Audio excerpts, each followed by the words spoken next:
ಕೋಗಿಲು ಗ್ರಾಮದ ವಸೀಂ ಲೇಔಟ್ ಮತ್ತು ಫಕೀರ್ ಕಾಲೋನಿಯಲ್ಲಿ ಮನೆ ಕಳಕೊಂಡವರಿಗೆ ಮನೆ ಕೊಡುವಂತ ವಿಚಾರಕ್ಕೆ ಸಂಬಂಧಿಸಿದಂತೆ ರಾಜ್ಯ ಸರ್ಕಾರ ಸದ್ಯ ಫಲಾನುಭವಿಗಳ ಪಟ್ಟಿಯನ್ನು ರೆಡಿ ಮಾಡ್ತಾ ಇದೆ.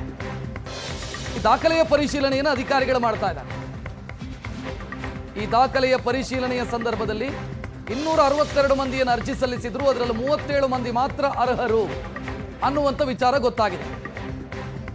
ರಾಜೀವ್ ಗಾಂಧಿ ವಸತಿ ನಿಗಮದ ನಿಯಮದ ಪ್ರಕಾರ 37 ಮಂದಿ ಅರ್ಹರು. ಅಲ್ಲಿ 188 ಕುಟುಂಬಗಳಿದ್ವು. 160ಕ್ಕೂ ಅಧಿಕ ಮನೆಗಳನ್ನು ನೆಲಸಮ ಮಾಡಲಾಗಿತ್ತು.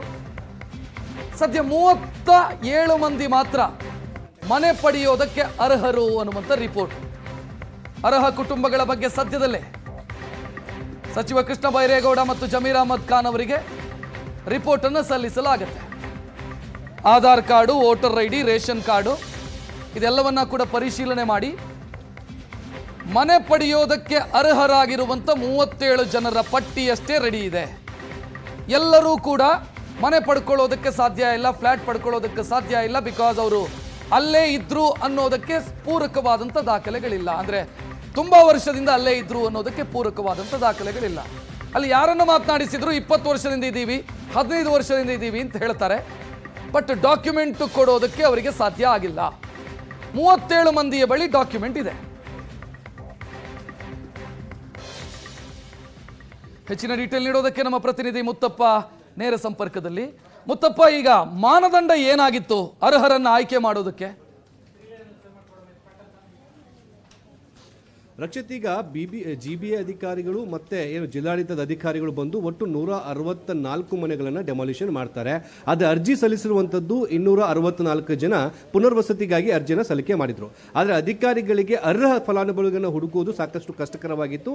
ಅದಾದ ನಂತರದಲ್ಲಿ ಈಗ ಏನು ಮಾಡ್ತಿದ್ದಾರೆ ಅಂತಂದ್ರೆ ಕಳೆದ 5 ವರ್ಷದ ಹಿಂದಿನ ದಾಖಲಾತಿಗಳನ್ನ ಪರಿಶೀಲನೆ ಮಾಡುವಂಥ ಕೆಲಸ ಕೂಡ ಮಾಡ್ತಿದ್ದಾರೆ. ಅಂದ್ರೆ ಇವರೇನು ಫಕೀರ್ ಲೇಔಟ್ ಮತ್ತು ವಸೀಂ ಲೇಔಟ್ ಅಲ್ಲಿ 5 ವರ್ಷದಿಂದ ವಾಸ ಮಾಡ್ತಾ ಇದ್ದೀವಿ, ನಾವು ಇಲ್ಲೇ ಇದ್ದೀವಿ ಅನ್ನೋದಕ್ಕೆ 5 ವರ್ಷದ ಹಿಂದೆ ಲಾದಂತಹ ಆಧಾರ್ ಕಾರ್ಡು ಜೊತೆಗೆ 5 ವರ್ಷದ ಹಿಂದೆನೇ ಇರುವಂತಹ ರೇಷನ್ ಕಾರ್ಡ್ಗಳನ್ನ ಪರಿಶೀಲನೆ, ಜೊತೆಗೆ ಅವರು 5 ವರ್ಷದ ಹಿಂದೆ ನಡೆದಂತಹ ಯಾವುದಾದ್ರೂ ಚುನಾವಣೆಯಲ್ಲಿ ಈ ಮತದಾರ ಪಟ್ಟಿಯಲ್ಲಿ ಅವರ ಹೆಸರಿತ್ತ ಅದನ್ನು ಕೂಡ ಪರಿಶೀಲನೆ ಮಾಡುವಂತ ಕೆಲಸ ಕೂಡ ಮಾಡ್ತಿದ್ದಾರೆ.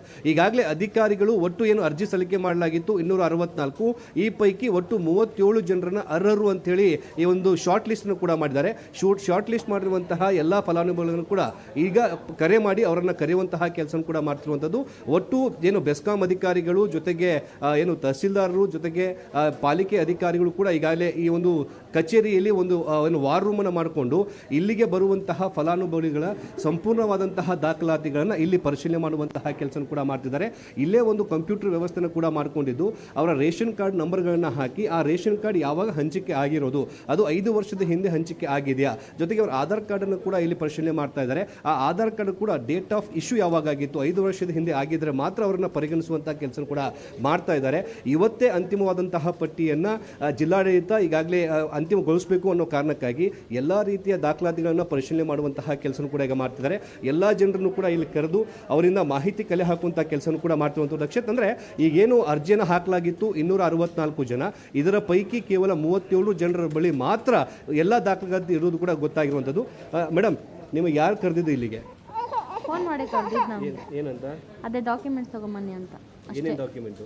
ಅದೇ ನಮ್ಮ ಹತ್ರ ಏನೈತೆ ಆಧಾರ್ ಕಾರ್ಡು, ಐಡೆಂಟಿ ಕಾರ್ಡು ಅದೆಲ್ಲ ತಗೊಂಬನ್ನಿ ಅಂತ ಹೇಳಿದ್ರು. ನೀವು ಎಷ್ಟು ವರ್ಷದಿಂದ ವಾಸ ಮಾಡ್ತೀರಾ? ನಾವು 12 ವರ್ಷದಿಂದ ವಾಸವಾಗಿದ್ದೀವಿ. ಎಲ್ಲ ಡಾಕ್ಯುಮೆಂಟ್ಸ್ ಇದೆ ನಿಮ್ಮ ಹತ್ರ? ಎಲ್ಲ ಐತೆ. ನಿಮಗೆ ಸರ್ ಸೇಮ್ ಅದೇ ನಮ್ಮ ಹತ್ರ ಏನೇನು ಡೀಟೇಲ್ಸ್ ಇದೆ ಅಂದರೆ ration card, PAN card, Aadhaar card ಅದೆಲ್ಲ ತೊಗೊಂಡು ಬರೋಕ್ಕೆ ಹೇಳಿದ್ದಾರೆ. ಡಾಕ್ಯುಮೆಂಟ್ಸ್ ತೊಗೊಂಡು ಬಂದಿದ್ದೀವಿ ಇಲ್ಲಿ. ಎಷ್ಟು ವರ್ಷದಿಂದ ವಾಸ ಮಾಡ್ತಿದ್ದೆ ಎಲ್ಲ ಕೇಳಿದ್ರೆ? ಲೈಕ್ ಇನ್ನೂ ಅದಕ್ಕೆ ಅದೇನು ಕೇಳಿಲ್ಲ, ಗೊತ್ತಲ್ಲ ನಾವು ಇಲ್ಲೇ ಇರೋದು, ಇಲ್ಲೇ ವಾಸವಾಗ್ತಿರೋದು ಅಂತ. ನಾವು 10 ವರ್ಷದಿಂದ ಇಲ್ಲೇ ಇದ್ದೀವಿ. ಹೌದು ರಕ್ಷಿತ್, ಏನಂದ್ರೆ ಇವರ ಬಳಿ ಇರುವಂತಹ ಎಲ್ಲ ದಾಖಲಾತಿಯನ್ನು ಕೂಡ ಅಧಿಕಾರಿಗಳು ಪರಿಶೀಲನೆ ಮಾಡುವಂತಹ ಕೆಲಸ ಮಾಡ್ತಿದ್ದಾರೆ. ಇವತ್ತೇ ಅಂತಿಮವಾದಂತಹ ಪಟ್ಟಿಯನ್ನ ಜಿಲ್ಲಾಡಳಿತ ರಾಜೀವ್ ಗಾಂಧಿ ವಸತಿ ನಿಗಮದ ಮುಖಾಂತರವಾಗಿ ಏನು ತಾಲೂಕು ಮಟ್ಟದಲ್ಲಿರುವಂತಹ ಆಶ್ರಯ ಕಮಿಟಿಗೆ ಸಬ್ಮಿಟ್ ಮಾಡ್ತಾರೆ. ಅಲ್ಲಿ ಇದು ಅಂತಿಮಗೊಳಿಸಿ ಇವರಿಗೆ ಮನೆ ಹಂಚಿಕೆ ಮಾಡುವಂತಹ ಕೆಲಸ ಮಾಡ್ತಾರೆ. ಸದ್ಯಕ್ಕೆ ಇವತ್ತು ಏನು 264 ಜನ ಅರ್ಜಿ ಸಲ್ಲಿಕೆ ಮಾಡಿದ್ರು, ಈ ಪೈಕಿ 37 ಜನರನ್ನ ಮಾತ್ರ ಅರ್ಹರು ಅಂತ ಹೇಳಿಬಿಟ್ಟು ಈಗ ಗುರುತಿಸಲಾಗಿರುವಂತದ್ದು. ರಕ್ಷಿತ್, ಥ್ಯಾಂಕ್ ಯು ಮುತ್ತಪ್ಪ ಮಾಹಿತಿಗೆ.